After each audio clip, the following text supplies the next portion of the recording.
तो हम लोग अल्कोहल फिनॉल ईथर चैप्टर का सेकंड पार्ट हम देख रहे हैं। नेक्स्ट 10 क्वेश्चन का सीरीज। पिछला पार्ट 1 में 10 क्वेश्चन डाला हुआ है, सभी के सभी इंटरमीडिएट के एग्ज़ाम के लिए काफ़ी इम्पोर्टेंट है। साथ में कॉम्पिटिटिव एग्ज़ाम का भी क्वेश्चन सब डाला गया है। तो इंटरमीडिएट के एग्ज़ाम में अच्छा स्कोर के लिए ऑब्जेक्टिव कम से कम 90 से 100% के बीच सही सोल्व होना चाहिए। इसमें फर्स्ट क्वेश्चन इस पार्ट का है, how many primary alcohols are represented by C5H11 तो ये क्वेश्चन अक्सर इस चैप्टर से लेता है या किसी भी चैप्टर से, आइसोमेरिज्म से रिलेटेड कोई भी ऑर्गेनिक कंपाउंड देकर उसके बारे में पूछा जाएगा, उसका पॉसिबल नंबर ऑफ आइसोमर्स। तो इसमें थोड़ा सा क्वेश्चन को घुमाया गया है। प्राइमरी अल्कोहल ही केवल बनना चाहिए सभी पॉसिबल आइसोमर्स में। तो प्राइमरी अल्कोहल वैसा अल्कोहल दैट मीन्स जब हाइड्रोक्सिल ग्रुप केवल प्राइमरी कार्बन से जुड़ा होगा तब ये प्राइमरी अल्कोहल कहलाएगा। और प्राइमरी कार्बन हम उसे कहते हैं जो केवल एक अन्य कार्बन, एक एक्स्ट्रा कार्बन से बॉन्डेड हो, जुड़ा हुआ हो। तो हम लोग इसका देखते हैं कितना possible number of primary alcohol possible है C5H11OH के रेस्पेक्ट में। तो जैसे C5H11OH तो CH3 CH2 CH2 CH2 CH2OH नाम हम लोग इसका दे सकते हैं पेंटेन 1ऑल या पेंटाइल अल्कोहल।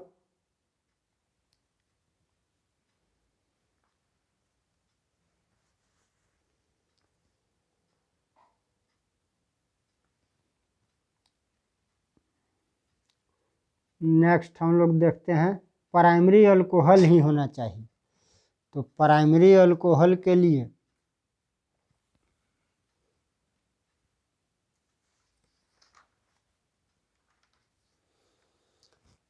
प्राइमरी अल्कोहल ही हमेशा बनना चाहिए। हम एक मिथाइल यहाँ ले लिए, 3 कार्बन हो गया, 5 कार्बन का चेन है, एक यह हो गया। अब यहाँ हम देख रहे हैं 1 2 3, इसका एक नाम हो गया 3 मिथाइल। नाम श्योर लिखते रहेंगे रफ में, तो रफ में बनाना है ताकि स्ट्रक्चर डिफरेंस दिखने में लगता है लेकिन सेम नेम होता है तो सेम स्ट्रक्चर ही होता है। ब्यूटेन 1ऑल नाम हो जाएगा। तो यहाँ भी प्राइमरी कार्बन से जुड़ा हुआ है हाइड्रोक्सिल ग्रुप, यहाँ भी प्राइमरी कार्बन से जुड़ा हुआ है हाइड्रोक्सिल ग्रुप। और हम लोग नया देख रहे हैं कि क्या क्या पॉसिबल हो सकता है इसके लिए नया स्ट्रक्चर। तो हम यहाँ पर अब आगे भी कार्बन डालेंगे।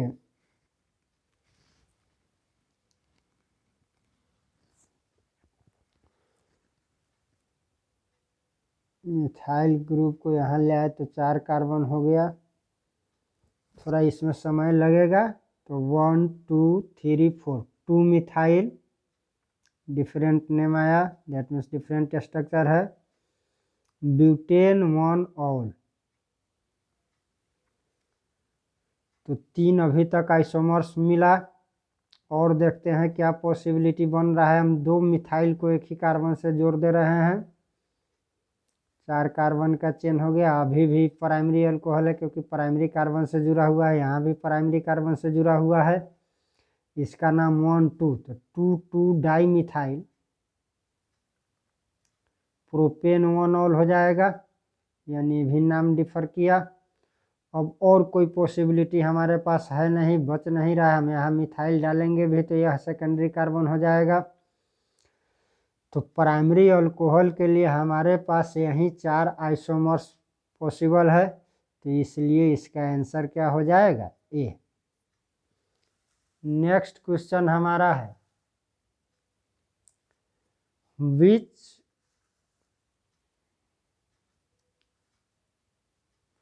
which among the following is called while of winter green? Winter green, देखो बड़ा सुंदर इसका हिंदी नेम, विंटर ग्रीन। इसको हिंदी में कहते हैं हेमंत हरी, यानी सर्दी के मौसम में जो हरा रहता। तो आयल ऑफ विंटर ग्रीन, यह है फिनॉल। इसके साथ एसिड ग्रुप हम जोड़ देते हैं तो इसका नाम देते हैं सैलिसाइलिक एसिड। और सैलिसाइलिक एसिड से जब हम एक हाइड्रोजन एटम रिमूव कर देंगे तो यह बन जाएगा सैलिसाइलेट आयन।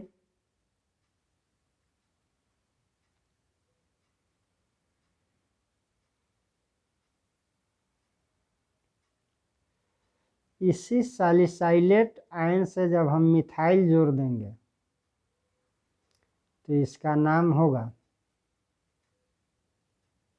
Methyl salicylate.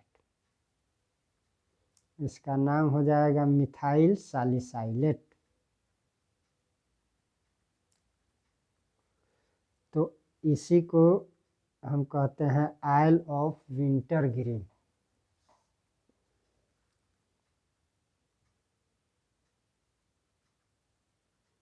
यानी हेमंत हरी। इसका उपयोग मुख्य रूप से एनाल्जेसिक औषधि बनाने में किया जाता है। इसका मसाला के रूप में भी यूज करते हैं हम लोग। एनाल्जेसिक दैट मीन्स दर्द निवारक दवा, मालिश उलिश करने में। च्युइंगम भी बनता है। तो कह रहा है आयल ऑफ विंटर ग्रीन का फॉर्मूला क्या होगा। तो फॉर्मूला हो गया methyl salicylate. That means answer क्या हो जाएगा, डी।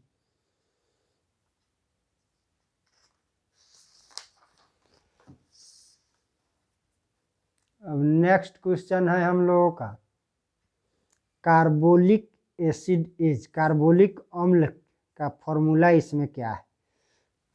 तो फिनॉल को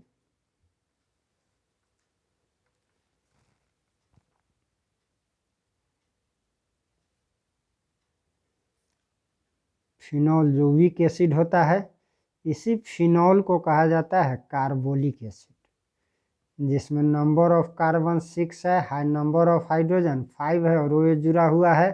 that means carbolic acid, D हो जाएगा आंसर।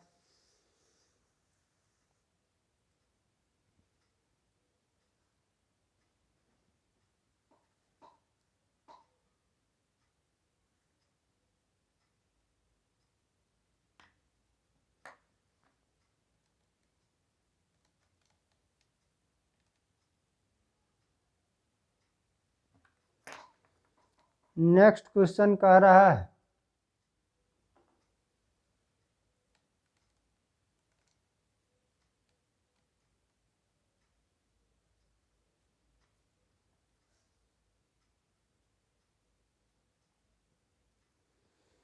निम्न में कौन अल्केनॉल के समजातीय श्रेणी का सामान्य सूत्र प्रदर्शित करता है। The general molecular formula which represents homologous series of alkanol is.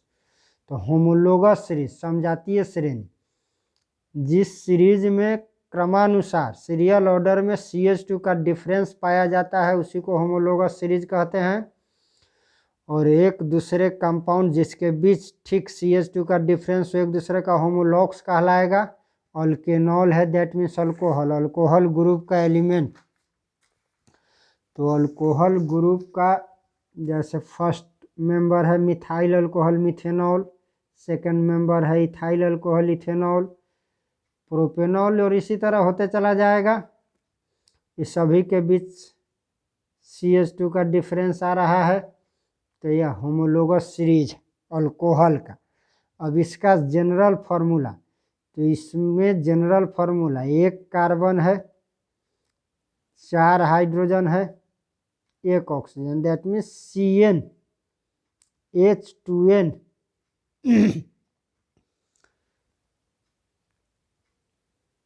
+1 OH। जितना कार्बन है उसका दुगुना में 1 जोड़ देंगे तो हाइड्रोजन मिल रहा है।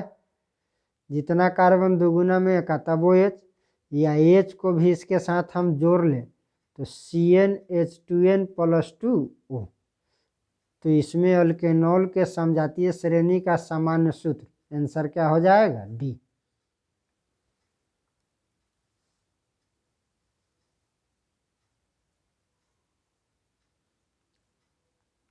शायद फोटो नहीं आ पाया है। अल्केनॉल के समजातीय श्रेणी का समझ, तो समजातीय श्रेणी जिसमें क्रमानुसार CH2 का डिफरेंस हो, methyl alcohol ethyl alcohol alcohol का होमोलोगस सीरीज है, जिसका समान सूत्र, एक कार्बन है तो दो डबल प्लस वन हाइड्रोजन है तब वो H, दो कार्बन तो two into two plus one 5, तो इसका जनरल फार्मूला क्या बना, CnH2n प्लस वन OH। यह H को इसमें ऐड करेंगे तो CnH2n प्लस टू OH, यानी जितना कार्बन होगा उसके डबल में 2 जोड़ के जो आएगा वही हाइड्रोजन का नंबर होगा और सभी में एक ऑक्सीजन होगा, इसलिए आंसर क्या हो गया, D।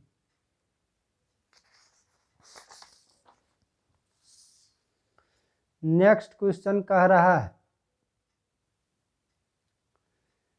इपिक्लोरोहाइड्रिन H, इपिक्लोरोहाइड्रिन का फॉर्मूला इसमें से कौन है, या इपिक्लोरोहाइड्रिन का यूपैक नेम क्या है। तो इपिक्लोरोहाइड्रिन क्लोरीनेटेड इपॉक्सी कंपाउंड को कहते हैं,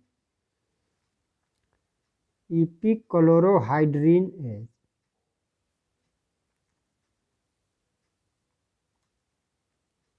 chlorinated epoxy compound. Epoxy oxirane का हम लोग स्ट्रक्चर जानते हैं, ऑक्सीरेन के रेडिकल फॉर्म को 1 हाइड्रोजन रिमूव किया जाए या 2 हाइड्रोजन रिमूव किया जाए तो एक बॉन्ड वैकेंट हो जाता है। इसी रेडिकल फॉर्म को हम लोग कहते हैं इपॉक्सी ग्रुप, इसको हम लोग क्या कहते हैं, इपॉक्सी ग्रुप। तो इपिक्लोरोहाइड्रिन क्या है, इपॉक्सी कंपाउंड का क्लोरीनेटेड फॉर्म। कौन कंपाउंड है इपॉक्सी में, तो यह हो गया हमारा ऑक्सीरेन,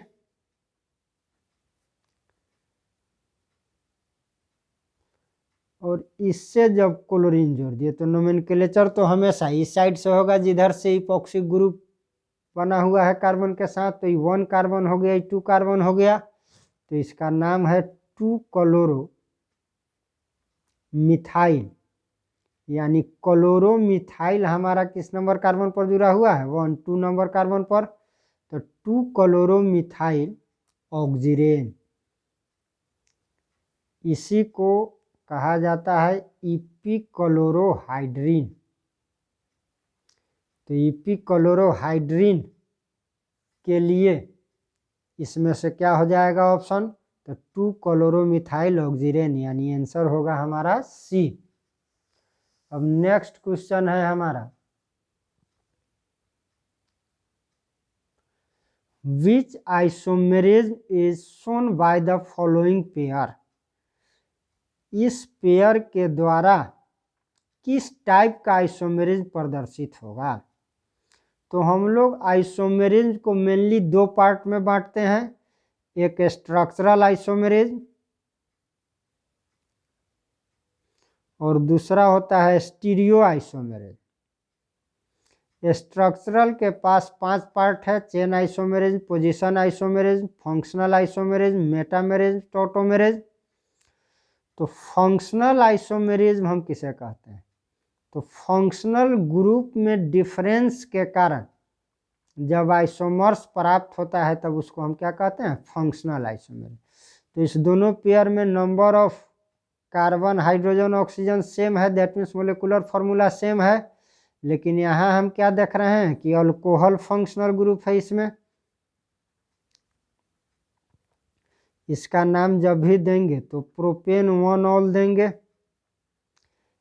इसमें हम देख रहे हैं फंक्शनल ग्रुप के रूप में ईथर है, तो यहाँ फंक्शनल ग्रुप है अल्कोहल और यहाँ फंक्शनल ग्रुप है ईथर, इसका नाम देना होगा तो मिथॉक्सी इथेन। तो यहाँ डिफरेंस किसके बीच आ रहा है, फंक्शनल ग्रुप के बीच, दैट मीन्स यह पेयर जो है किस आइसोमेरिज्म को रिप्रेजेंट करेगा, फंक्शनल आइसोमेरिज्म को, इसलिए आंसर क्या हो जाएगा, बी। आंसर हो जाएगा हमारा बी।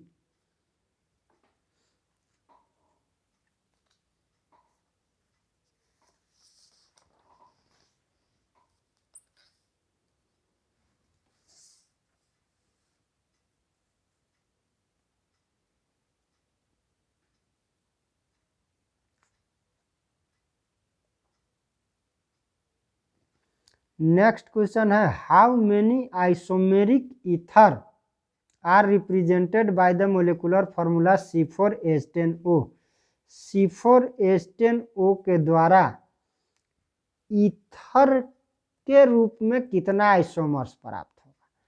तो अभी हम पीछे बताए थे कि स्ट्रक्चरल आइसोमेरिज्म का टाइप 5 है, chain isomerism, position isomerism, functional isomerism, metamerism.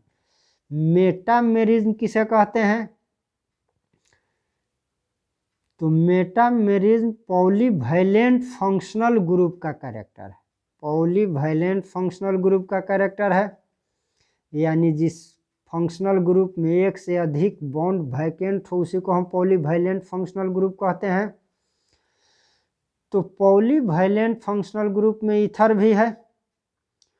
तो ईथर से जुड़ने वाले सब्स्टिट्यूएंट के नेचर में दोनों साइड से सब्स्टिट्यूएंट अटैच्ड होगा, तो सब्स्टिट्यूएंट के नेचर में डिफरेंस से जो आइसोमर्स प्राप्त होगा उसी को हम मेटामर्स कहेंगे और उस फेनोमेना को क्या कहेंगे? मेटामेरिज्म कहेंगे। तो हमको मेटामर्स बनाना है किस फार्मूला के लिए? C4H10O के लिए। तो C4H10O से कितना मेटामर्स हम बना सकते हैं इसको देखना है। तो हमको ईथर को फंक्शनल ग्रुप के रूप में रखना है और 4 कार्बन को सेट करना है। तो जैसे हम इसका नाम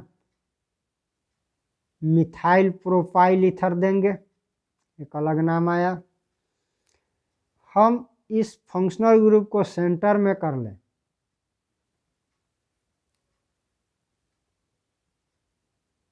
तो अब इसका नाम हम देंगे डाइथाइल ईथर।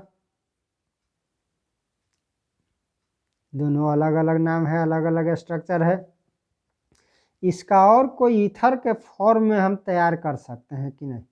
तो हम इसको सब्स्टिट्यूएंट के रूप में यानी आइसो चेन बना दें, तो इसका नाम हम देंगे मिथाइल आइसोप्रोपाइल ईथर। अब दूसरा कोई चेंजिंग इसमें हमको पॉसिबल नहीं दिख रहा है, दूसरा कोई कंडीशन आएगा नहीं। तो यह टोटल ईथर के फॉर्मेट में कितना आइसोमर्स दे रहा है? 3, यानी C4H10O के लिए नंबर ऑफ मेटामर्स क्या होगा? 3। तो आंसर क्या हो जाएगा? ए। अब नेक्स्ट क्वेश्चन है हमारा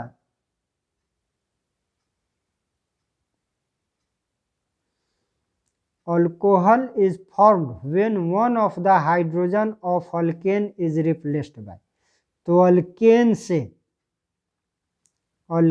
से जब हम एक हाइड्रोजन रिप्लेस्ड करेंगे तो अल्काइल मिलेगा, और अल्काइल से जब हाइड्रोक्सिल ग्रुप जोड़ते हैं तब इसी को हम क्या कहते हैं? अल्कोहल कहते हैं। तो हाइड्रोजन जो रिप्लेस्ड किया जाता है वह किसके द्वारा किया जाता है? हाइड्रोक्सिल ग्रुप के द्वारा। तो आंसर क्या हो जाएगा? ए।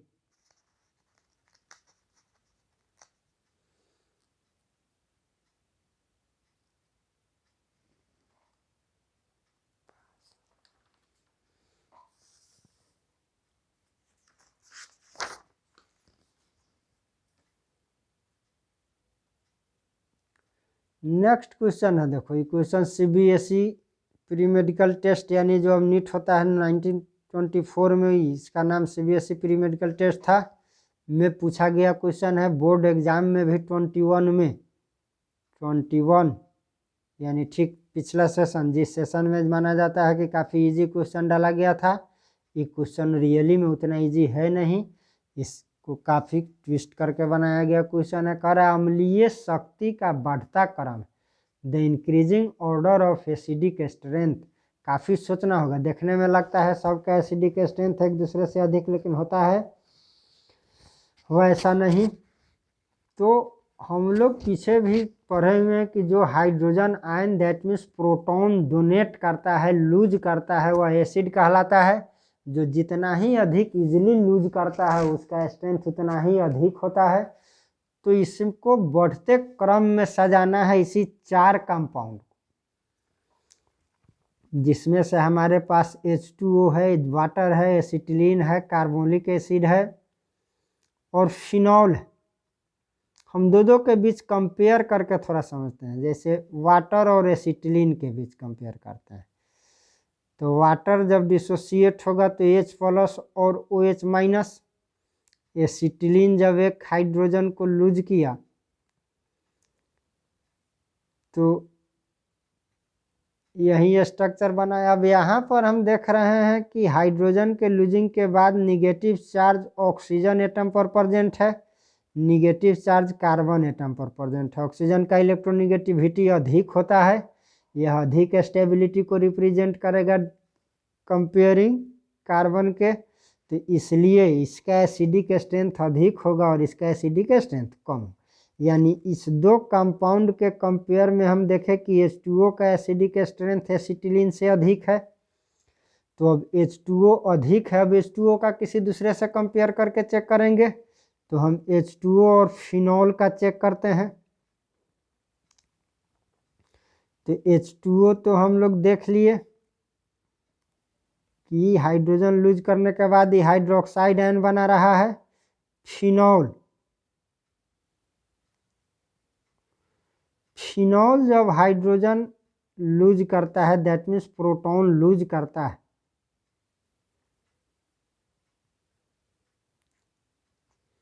तो ये फिनॉक्साइड आयन बनाता है। और फिनॉक्साइड आयन यह रेजोनेंस बनाते चला जाएगा, यानी रेजोनेंस के द्वारा स्थायित्व को प्राप्त करता है। तो इसलिए फिनॉल का एसिडिक स्ट्रेंथ वाटर के तुलना में, यहाँ दोनों में निगेटिव चार्ज ऑक्सीजन पर प्रेजेंट है, दोनों का इलेक्ट्रोनिगेटिविटी सेम है, उस लिहाज से दोनों का स्टेबिलिटी सेम होना चाहिए।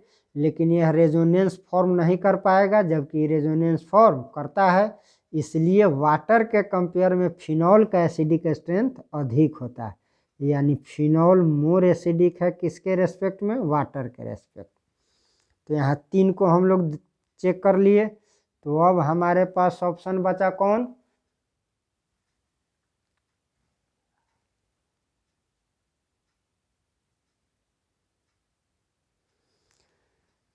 फिनॉल और कार्बोनिक एसिड में देख लिया जाए कि किसका एसिडिक स्ट्रेंथ अधिक होगा। तो देखो कार्बोनिक एसिड जब हाइड्रोजन आयन लूज करेगा यानी प्रोटॉन देगा तो HCO3- बनाया, जबकि फिनॉल जब लूज करेगा तो यही फिनॉक्साइड आयन बनाएगा। कार्बोनिक एसिड के प्रोटॉन देने के बाद बाइकार्बोनेट आयन हमको मिल रहा है। बाइकार्बोनेट आयन भी रेजोनेंस फॉर्म करता है। बाइकार्बोनेट आयन का रेजोनेटिंग स्ट्रक्चर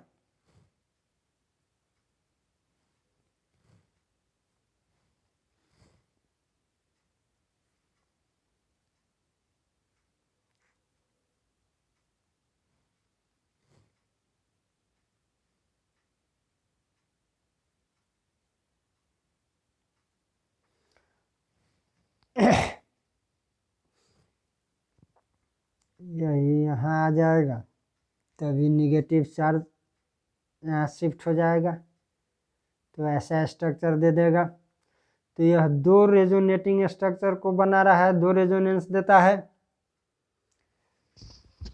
यहाँ पर निगेटिव चार्ज हमेशा ऑक्सीजन पर ही प्रेजेंट हो रहा है।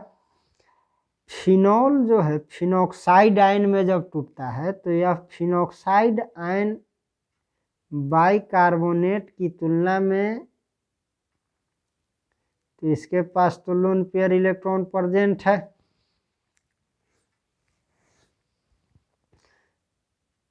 तो यह जब यहाँ शिफ्ट करेगा तो यहाँ डबल बॉन्ड शिफ्ट हो जाएगा। तो अब निगेटिव चार्ज यहाँ पर शिफ्ट कर जाएगा।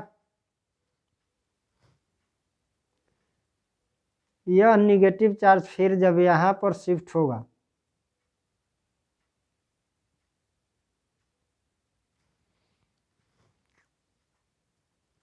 तब यहाँ पाई बॉन्ड बना, अब निगेटिव चार्ज यहाँ आ गया। ई निगेटिव चार्ज जब यहाँ आएगा तो यह पाई बॉन्ड बनाएगा, यहाँ निगेटिव चार्ज प्रेजेंट हो जाएगा।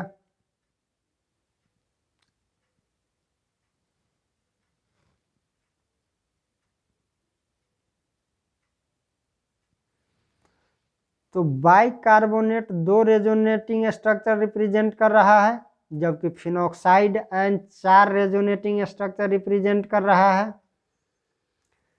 तो इस लिहाज से phenoxide ion that means phenol का एसिडिक स्ट्रेंथ अधिक होना चाहिए था, लेकिन बाइकार्बोनेट आयन के दोनों रेजोनेटिंग स्ट्रक्चर में हम निगेटिव चार्ज हमेशा ऑक्सीजन पर पा रहे हैं, जबकि इस फिनॉक्साइड आयन में एक ही रेजोनेटिंग स्ट्रक्चर में ऑक्सीजन के पास निगेटिव चार्ज है, बाकी सभी रेजोनेटिंग स्ट्रक्चर में निगेटिव चार्ज कार्बन के पास है, जिसका इलेक्ट्रोनिगेटिविटी ऑक्सीजन से कम है, जो ऑक्सीजन के रेस्पेक्ट में कम स्टेबिलिटी को रिप्रेजेंट करेगा। और इस तरह से फिनॉक्साइड आयन का एसिडिक स्ट्रेंथ कार्बोनिक एसिड के एसिडिक स्ट्रेंथ से कम होता है, यानी H2CO3 मोर एसिडिक होगा किससे? फिनॉल्स। तो अब हम लोग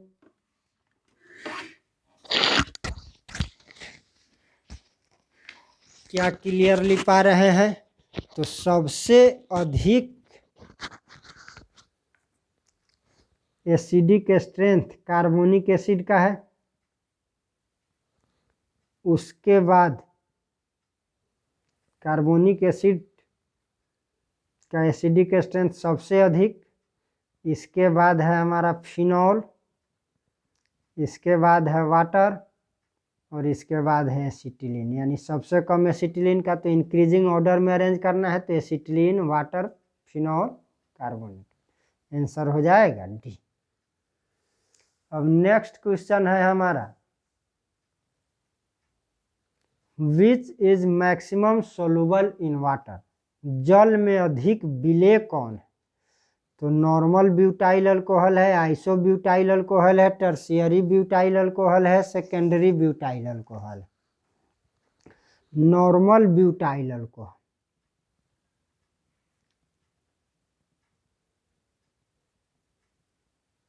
नॉर्मल ब्यूटाइल अल्कोहल हो गया। आइसोब्यूटाइल, सेकंड लास्ट कार्बन से जब एक मिथाइल ग्रुप जुड़ा हो तो आइसो चेन बन जाएगा, आइसोब्यूटाइल अल्कोहल हो गया। टर्शियरी कार्बन से जुड़ा होगा तो टर्शियरी ब्यूटाइल, तो टर्शियरी कार्बन जो 3 एक्स्ट्रा कार्बन से अटैच्ड हो। और है secondary butyl alcohol, secondary carbon से अल्कोहल ग्रुप जुड़ा होना चाहिए। तो यह दोनों बीच का कार्बन सेकेंडरी कार्बन है, किसी कार्बन से हम OH जोड़ सकते हैं, तो यह हो गया सेकेंडरी ब्यूटाइल अल्कोहल। सभी का मोलिकुलर फॉर्मूला सेम है, that means molecular mass same है। तो अब सोल्युबिलिटी, तो जब चेन ब्रांच्ड चेन बढ़ेगा, ब्रांचिंग बढ़ेगा तो साइज घटेगा, तो सोल्युबिलिटी बढ़ेगा। तो सबसे ज़्यादा ये नॉर्मल ब्यूटाइल था, ये आइसो था, ये टर्शियरी था, ये सेकेंडरी था। तो इस पूरे स्ट्रक्चर में टर्शियरी ब्यूटाइल मैक्स मोर ब्रांच रख रहा है, अधिक शाखित है, जिसके कारण साइज इसका घटेगा, फलतः सोल्युबिलिटी बढ़ेगा, इसलिए आंसर हो जाएगा सी।